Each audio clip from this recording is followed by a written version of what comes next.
마켓 이슈 분석 이어가겠습니다. 미국에서 고용지표 예상 밖의 호조세를 기록하면서 다시 한번 연준의 금리 인상 시점이 거론이 되고 있는데요. 현재 시장엔 어떤 영향을 미칠 것인지 이야기 나눠봐야겠습니다.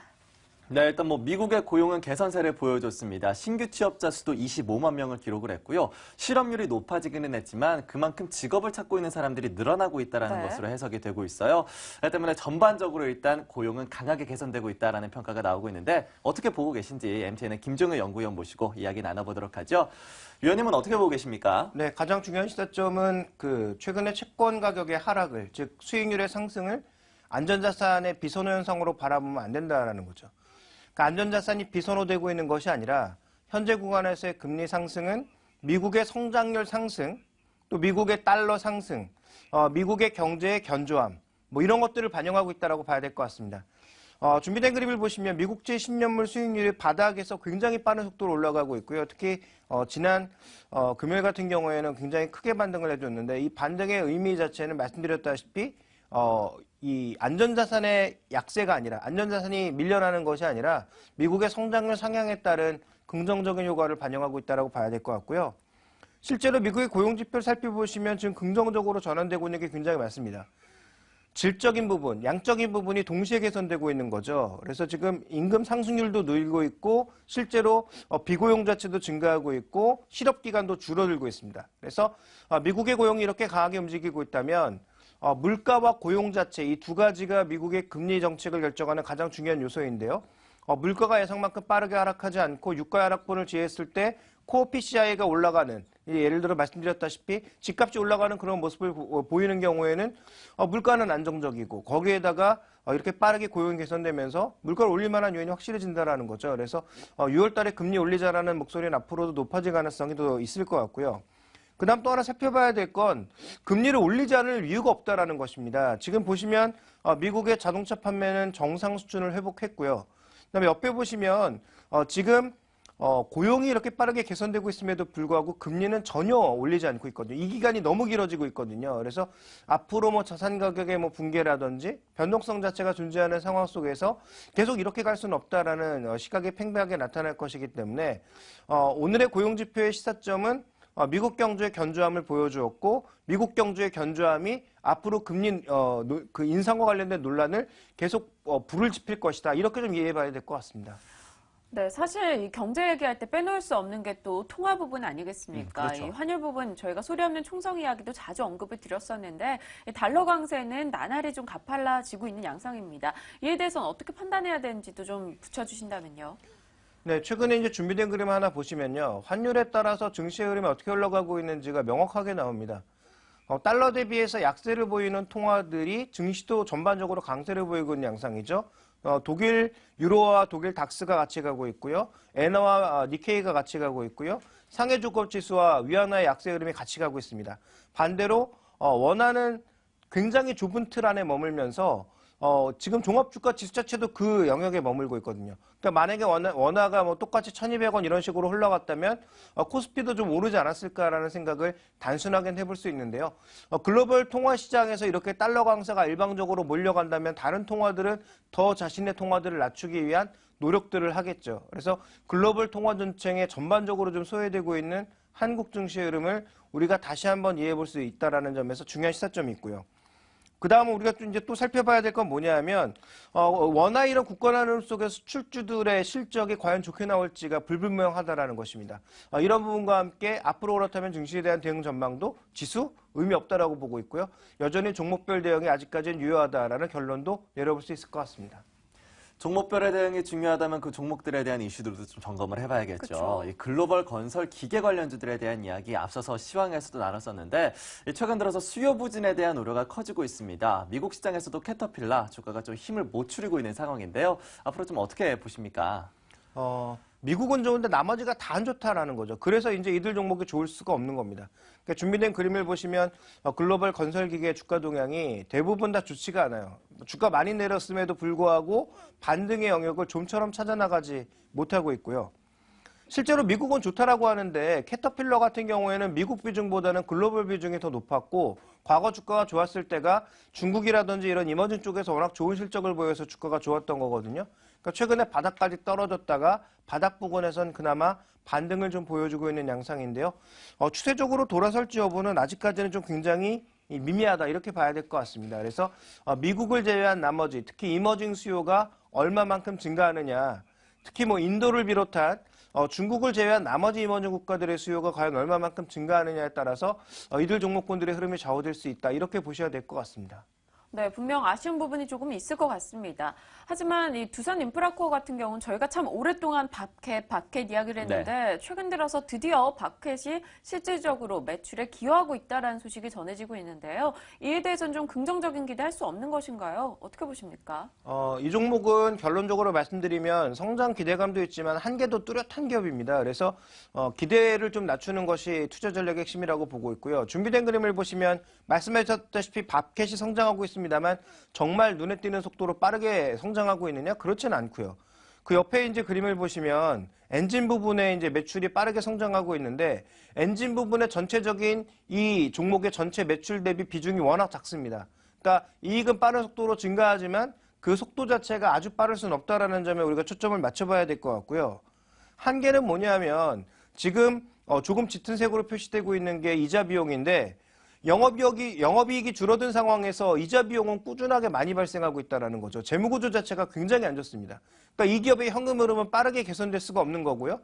만약에 밥캣이나 아니면 글로벌 공작기계, 글로벌 건설기계 쪽에서 한쪽이 붕괴되는 모습을 보일 경우에는 그냥 바로 또 적자로 돌아설 수밖에 없는 거죠.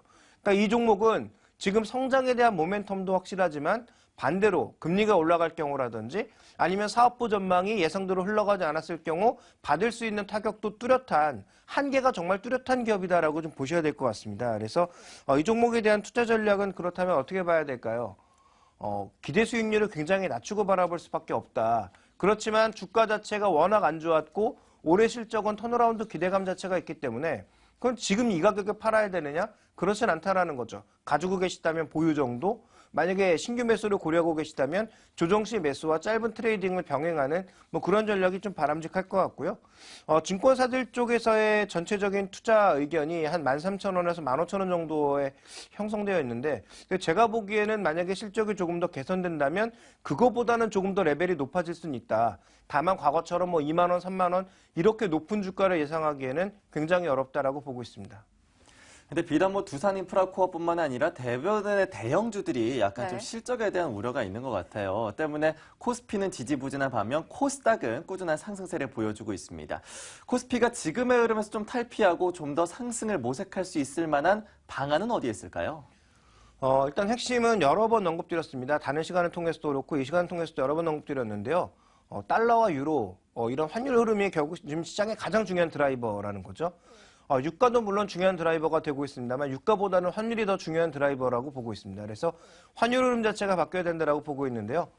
먼저 준비된 그림을 보시면 거칠 것 없이 올라가는 달러 인덱스 그리고 바닥을 모르고 떨어졌던 유가 이 두 가지가 적어도 한 가지 정도는 접혀야 되는데 어느 쪽이 먼저 접혀야 되느냐? 저는 유가보다는 달러라고 보고 있습니다. 그러니까 달러의 강세가 멈추고 시장 예상대로 1대1, 유로와 1대1 수준까지 가는 게 아니라 지금 현재 수준에서 상승세를 멈추거나 아니면 확실하게 방향성을 아래쪽으로 틀어줘야 된다는 거죠. 그러면 달러 쪽에 집중했던 자금들이 다른 쪽으로 분산될 가능성이 있고요. 우리가 그렇게 외치고 있는, 흔히 얘기하는 긍정론자들이 그렇게 외치고 있는 유럽의 QE도 한국 시장 같은 시장에 관심을 가질 수 있다는 거죠. 근데 지금의 트렌드라면 전혀 관심을 가질 필요가 없다는 겁니다. 달러 강세, 환율 전쟁에 이렇게 가게 되면 아시아 이머징은 당연히 누구를 주목하겠습니까? 내수가 강한 국가에 주목할 수밖에 없다는 것이죠. 그래서 가장 큰 기조로 놓고 보시면 유가보다는 달러의 상승 흐름이 멈추는 것이 가장 선행 요건이다라고 보고 있고요. 그 다음은 이번에 여러 가지 요인 때문에 17일까지 밀렸는데요. 17일 날 있을 금통위의 흐름에서 과연 시장이 기대했던 금리 인하, 우리도 금리 인하를 통해서 환율 전쟁에 최소한 동참하겠다라는 시그널을 줄 것이냐. 이 두 가지가 코스피 시장의 단기 박스권을 깰 수 있는 가장 중요한 모멘텀이라고 보고 있습니다. 이 두 가지의 필요 충분 조건이 성립하지 않는다면 저는 지수에 대해서는 여전히 관심 없다. 1년째 말씀드리고 있는데 여전히 관심 없다라고 말씀을 드리고 싶고요. 만약에 두 가지 조건이 모두 성립한다면 그때는 아마 상방향을 돌파를 시도할 가능성이 있고 그때 상방향 돌파를 시도하는 종목군들은 아무래도 낙폭과대주들이 될 가능성이 굉장히 높다라고 보고 있습니다. 네, 이 환율 부분에서 경쟁력을 가져갈 수 있도록 정책적인 금리 인하라던가 네. 이런 부분도 기대를 할 수 있을 것 같고요. 만약에 이런 게 다 선행이 돼서 외국인의 수급이 돌아온다면 코스피 코스닥 개선이 될 수 있는 것인지 어떻게 보십니까? 일단 준비된 그림을 보시면요. 1월 중순 이후에 외국인들이 아시아에서 어떤 증시를 샀느냐 뚜렷하게 나오고 있습니다. 지금 대만과 함께 인도네시아, 인도 등을 사고 있거든요. 그 이들 국가의 특징은 두 가지로 요약해 볼 수 있습니다. 중국향, 모멘텀이 강한 국가들, 내수가 강한 국가들, 그다음에 개발 모멘텀이 강한 국가들. 그러니까 외국인들의 선택은 가격에 있지 않았다라는 거죠. 만약에 가격 모멘텀, 싼 증시를 찾았다. 그러면 누가 뭐래도 한국 증시입니다. 그런데 한국 증시로 오지 않고 다른 증시를 선택한 이유는 중국 모멘텀, 그다음에 성장, 개발 모멘텀, 그러니까 정책 모멘텀이죠. 인도는 모디 총리를 중심으로 강력한 정책이 형성되고 있지 않습니까? 이런 쪽, 그다음에 인도네시아나 태국처럼 내수의 기반이 굉장히 강한 이런 국가들에 대해서 외국인들이 순매수를 했다라는 거죠. 그러니까 이 모멘텀을 바꾸기 위해서는 아까 말씀드렸던 대로 우리의 정책이라든지 달러를 비롯한 글로벌 시장의 변수들이 변해야 외국인들이 들어온다라는 것입니다. 그 이전까지 외국인들이 들어오는 건 간헐적이거나 추세적이진 않을 거다라고 보시는 게 좀 더 현실에 맞을 것 같고요. 자, 그 다음 우리가 좀 살펴봐야 될 게 최근에 코스피 대비해서 코스닥이 너무 좋으니까 이 코스닥으로 가야 되는 거 아니냐고 생각하는데 저는 그 의견에는 조금 반대 의견입니다. 시가총액 비중으로 봤을 땐 거의 5대1 정도의 차이가 나는데요. 신용 잔고로만 놓고 보게 되면 지금 코스닥이 코스피를 이기고 있습니다.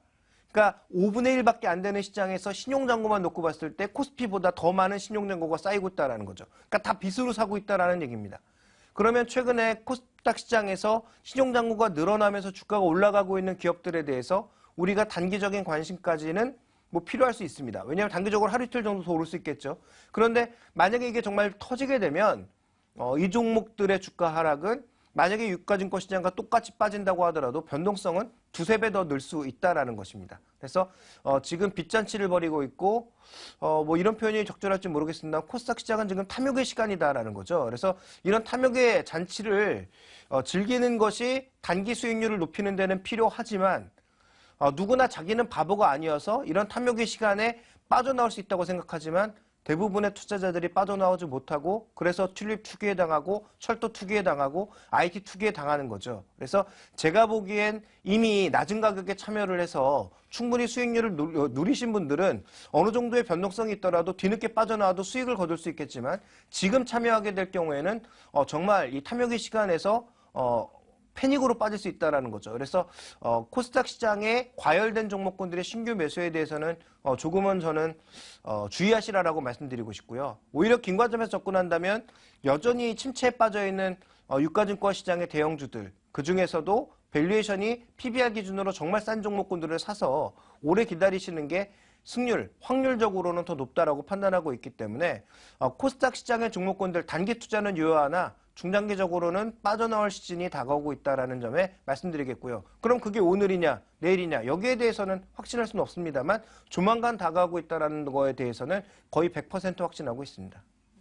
코스닥에서 빚으로 낸 자금들이 점차 더 늘어나고 있습니다. 네. 이는 지금 코스피와 거의 비슷한 양상까지 흘러가고 있는 상황인데요. 때문에 코스닥보다는 코스피에서 밸류에이션이 크게 낮은 종목들, 낙폭과대주를 중심으로 좀 장기적으로 대응해보자라는 이야기도 해주셨네요. 네, 코스닥에서 단기적인 큰 수익률을 보고 덤비기보다는 코스피 내에서 조금 더 이 승률을 보고 움직여보자라고 이야기 주셨습니다. 자, 시장에 대해서 참 고민이 깊어지는 것 같습니다. 조금 더 이야기 나눠보죠. 오늘장 선 전략에서 이어갑니다.